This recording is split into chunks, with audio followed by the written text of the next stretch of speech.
9월 25일 인공지능 아나운서가 읽어주는 남도일보 뉴스입니다.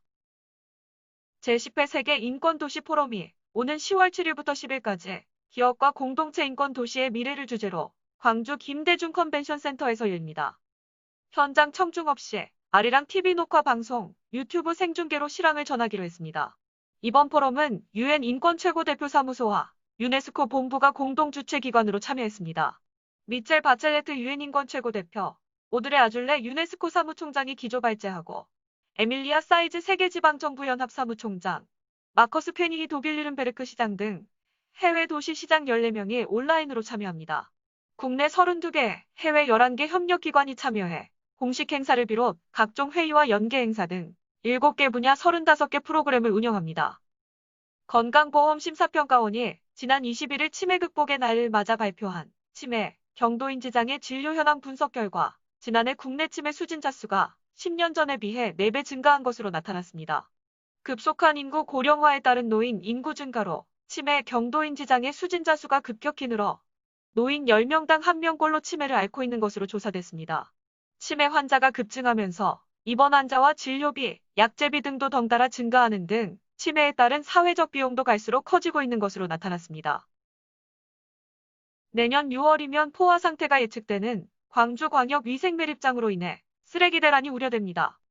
광주 생활 폐기물을 매립하는 남구양과동 광역위생매립장은 2005년부터 2038년까지 매립 용량 948만 세제곱미터 규모로 3단계에 걸쳐 조성되고 있습니다. 현재는 2-1단계 매립과 함께 2-2단계 조성이 진행 중인데 2-1단계가 가득 찰 것으로 예상되는 시기는 2022년 6월로 4년가량 앞당겨졌습니다. 전단다주 고형 폐기물 연료 열병합 발전소가 지역민의 반발로 가동되지 않으면서 매립량이 급증했기 때문입니다. 이에 따라 매립량은 하루 300톤대에서 지난해 말 기준 577톤으로 늘었고 집중호우 피해로 처리량이 폭증한 가운데 2-2단계 공사는 행정 절차 지연, 민원 등으로 미뤄져 2022년 9월에야 마무리될 것으로 보입니다. 전망대로라면 2022년 6월 현재 매립장이 꽉 찬 후 3개월여간 매일 수백 톤의 쓰레기가 갈 곳이 없게 된 셈입니다. 광주시는 최근 자치구, 환경공단 등이 참여한 태스크포스를 구성해 대책을 논의하고 있습니다. 방법은 현 매립장 사용 기간을 늘리거나 새 매립장 완공을 앞당기는 것입니다. 생활 폐기물 발생량을 줄이는 방안도 구상하고 있습니다. 사회적 거리 두기가 장기화되고 있는 가운데 지역 예술인의 창작 활동을 독려하고 시민의 문화 향유가 지속될 수 있도록 지역 대표 문화축제가 새로운 방안을 모색합니다. 광주시와 광주문화재단이 광주국제미술전람회 아트광주20과 광주프린지 페스티벌을 온라인으로 전환하기로 했습니다. 아트광주20은 10월 8일부터 30일까지 홈페이지에서 플랫폼 온라인쇼를 선보입니다.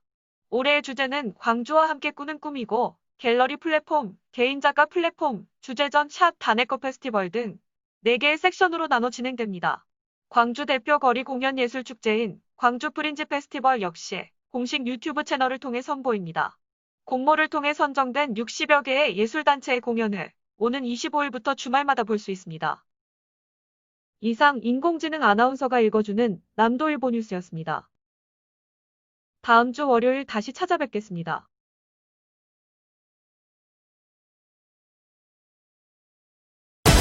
남도의 눈으로 새로운 남도를 봅니다. 남도의 창으로 더 큰 세상을 봅니다. 깊이 있는 생각으로 흔들림 없이 시대의 아침을 열어온 남도일보. 균형 잡힌 시선으로 여론을 주도하고 올곧은 신념으로 시대를 대변하는 뉴 저널리즘. 지역민과 함께하는 참다운 뉴스 미디어 중흥 미디어 그룹 남도일보.